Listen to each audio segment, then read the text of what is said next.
संसदेतून आतापर्यंत एकूण 146 खासदारांचं संपूर्ण हिवाळी अधिवेशनासाठी निलंबन झालंय। तर दुसरीकडे एका पाठोपाठ एक विधेयक जे आहेत ती मंजूर करून घेत आहेत।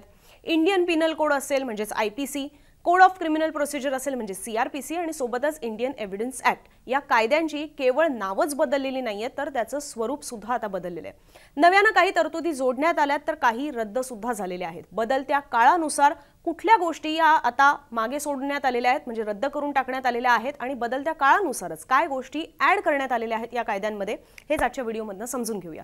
नमस्कार, मी अनुजा, तुम्ही पाहत आहात मुंबई तक। तर इंडियन पिनल कोड म्हणजे ज्याला आपण आयपीसी म्हणतो ते आता भारतीय न्याय संहिता म्हणून ओळखलं जाणार आहे। सीआरपीसी म्हणजे कोड ऑफ क्रिमिनल प्रोसिजर ज्याला आता भारतीय नागरिक सुरक्षा संहिता असं ओळखलं जाणार आहे आणि सोबतच इंडियन एव्हिडन्स ऍक्ट ज्याला आता भारतीय साक्ष अशी ओळख दिली गेली आहे। सीआरपीसी मध्ये 484 सेक्शन्स होते आधी, जे आता भारतीय नागरिक सुरक्षा संहितामध्ये 531 सेक्शन्स ठेवण्यात आलेले आहेत। यात 9 सेक्शन्स नव्याने जोडले गेलेले आहेत। 177 सेक्शन्स मध्ये बदल करण्यात आलेले आहेत। 14 सेक्शन्स हे रद्द सुद्धा करून टाकलेले आहेत। दुसरीकडे आयपीसीचा विचार करायचा झाला म्हणजे इंडियन पिनल कोड मध्ये आधी 511 सेक्शन्स होते, जे आता भारतीय न्याय संहितामध्ये 358 ठेवण्यात आलेले आहेत। 31 नव्या गुन्ह्यांचा समावेश करण्यात आलेला आहे भारतीय न्याय संहितामध्ये। 41 गुन्ह्यांमध्ये तुरुंगवासाचा कालावधी सुद्धा आता वाढवण्यात आलेला आहे तर 82 गुन्ह्यांमध्ये दंड सुद्धा वाढवण्यात आलेला आहे। 19 सेक्शन्स हे आता भारतीय न्याय संहितामधून म्हणजे जे आधी आयपीसी मध्ये होते ते आता रद्द करण्यात आलेले आहेत। आणखीन एक कायदा आहे तो म्हणजे Indian evidence act. Indian evidence act मध्ये 167 सेक्शन्स होते, जे आता भारतीय साक्ष या नव्या संहितामध्ये 170 सेक्शन्स करण्यात आलेले आहेत। 24 सेक्शन्स मध्ये बदल करण्यात आलेले आहेत। 2 नवे सेक्शन्स हे जोडण्यात सुद्धा आलेले आहेत आणि 6 सेक्शन्स हे रद्द करून टाकलेले आहेत।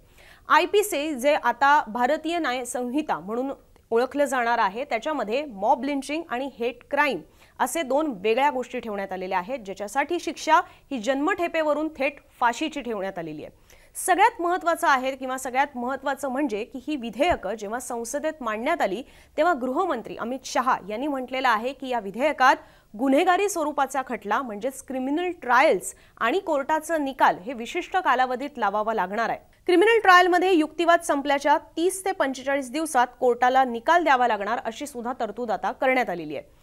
आता या आधी क्रिमिनल केसेससाठी अशी कोणतीही टाइमलाईन नव्हती।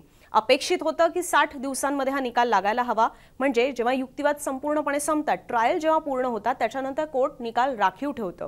मग तो कधी लावेल याची काही स्पेसिफिक टाइम लिमिट नाहीये। अपेक्षित होतं की तो 60 दिवसात लावण्यात यावा, पण आता ती सुद्धा टाइमलाईन जी आहे ती कोर्टाला आखून देण्यात आलेली आहे या नव्या सगळ्या तरतुदींमध्ये, या नव्या विधेयकामध्ये। दुसरीकडे अलीकडच्या काळात सेडिशन याच्यावरनं सुद्धा खूप वाद झालेला होता। आता देशाचे गृहमंत्री अमित शहानी त्यावर सुद्धा सांगितलेलं आहे की भारतीय न्याय संहितानुसार सरकारवर टीका केली म्हणून काही गुन्हा दाखल होणार नाहीये।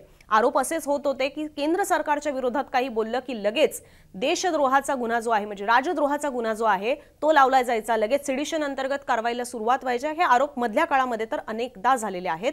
तर आता ते अमित शहानी सांगितलेलं आहे की तुम्ही सरकारवर टीका केलीत म्हणून काही त्याच्यावर सेडिशनचा गुन्हा दाखल केला जाणार नाही।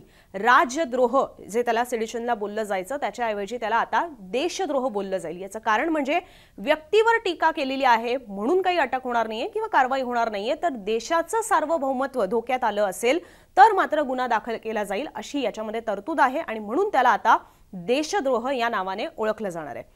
इंडियन पिनल कोडच्या ऐवजी सुद्धा आलेल्या भारतीय न्याय संहितामध्ये आणखीन सुद्धा काही बदल करण्यात आलेले आहेत। सीआरपीसी मध्ये म्हणजे ज्याला आता भारतीय नागरिक सुरक्षा संहिता म्हणण्यात आलेला आहे त्याच्यात आणखीन काही महत्त्वाचे बदल आहेत। सोबत इंडियन एव्हिडन्स ऍक्ट ज्याला आता भारतीय साक्ष असं ओळखलं जाणार आहे, या सगळ्यामध्ये नेमक्या या विधेयकांमध्ये काय काय नवीन बदल करण्यात आलेले आहेत, काय गोष्टी रद्द करण्यात आलेल्या आहेत त्या सुद्धा आता पाहूयात।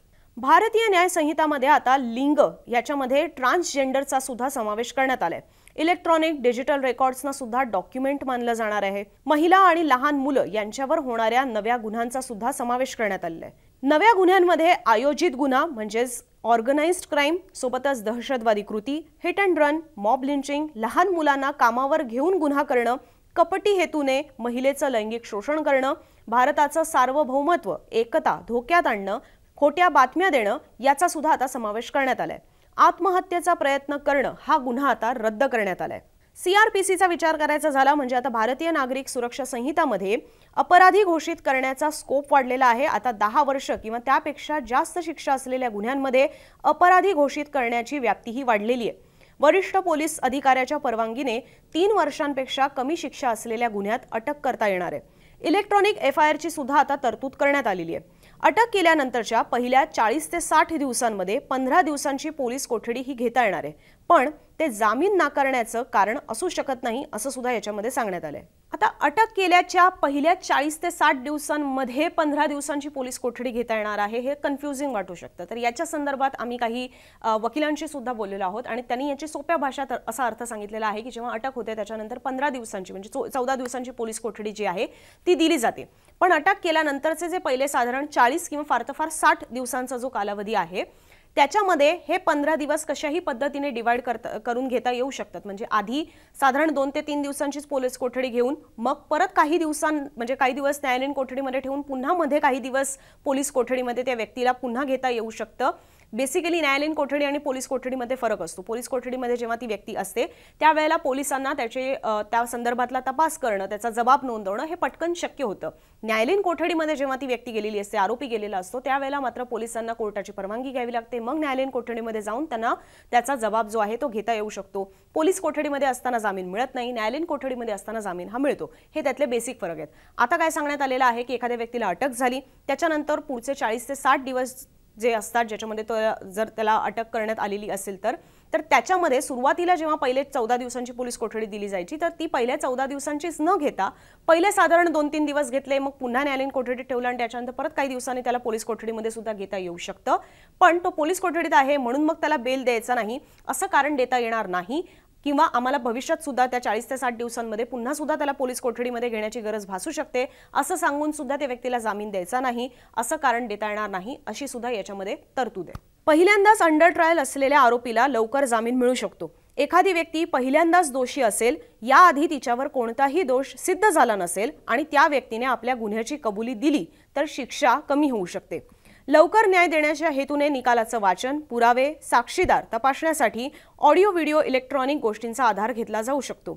सुनावणी 2 पेक्षा जास्त वेळेला पुढे ढकलली जाऊ शकत नाही। इंडियन एव्हिडन्स ऍक्ट ज्याचा आता भारतीय साक्ष झालेला आहे त्याच्यामध्ये इलेक्ट्रॉनिक रेकॉर्ड ग्राह्य धरले जाणार आहेत। इलेक्ट्रॉनिकली नोंदवलेला जबाब हा सुद्धा पुरावा म्हणून ग्राह्य धरला जाणार आहे। तर अर्थात या सगळ्या थोड्या कायदेशीर भाषा आहेत, लीगल लँग्वेज आहे, त्यामुळे यातल्या काही गोष्टी या समजणं थोडं कठीण असू शकतं। तर या आधीच खरं तर मुंबई हायकोर्टाचे निवृत्त न्यायमूर्ती सत्यरंजन धर्माधिकारी यांची सुद्धा आम्ही याआधी मुलाखत घेतलेली आहे आणि अर्थात हे सगळे जे बदल झालेले आहेत त्या संदर्भात येत्या काही काळामध्ये सुद्धा त्याचे आणखीन एक्सप्लेनर्स म्हणजे आणखीन विश्लेषणात्मक रिपोर्ट्स हे तुम्ही मुंबई तकवर पाहू शकणार आहात।